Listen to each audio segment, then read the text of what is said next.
Masarap na kayo ay makasama muli. Mga kasama ko na nagsuporta sa akin, na binigyan ako ng tulong.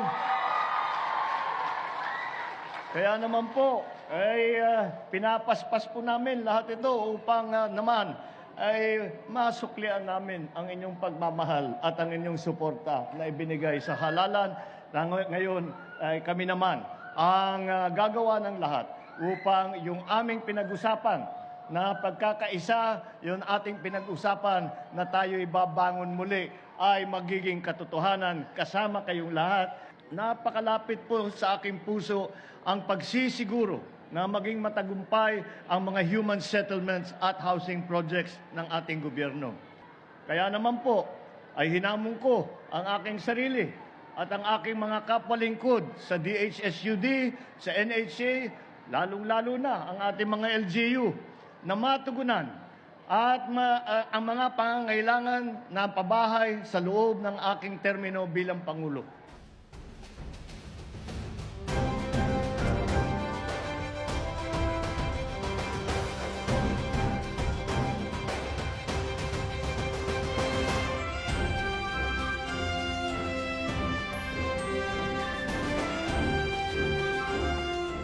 Nagpapasalamat po ako sa NHA po, sa mayor po namin at kay Mr. President po kasi binigyan niya po kami ng pagkakataon na magkaroon po ng sarili po naming bahay na matitirahan, na totoong talagang sa amin na po.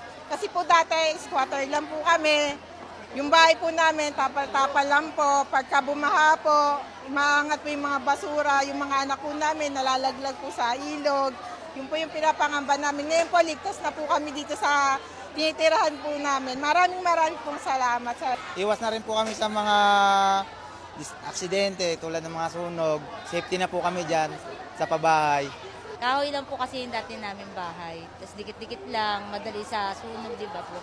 Tayo mga anak namin mahuhulog, nasusugatan, mapapakuan. Ngayon po kahit anong takbo nila, safe na. Kasi hindi namin na-expect talaga na yung ganito magkakaroon kami nung matagal na namin pinapangarap na bahay talaga. Kasi nasa po kami yung ilalim po kasi namin basura, tapos ilog, tapos puro Bumaha po, grabe. kahoy lang, tapos mga yung tapal-tapal yung dingding.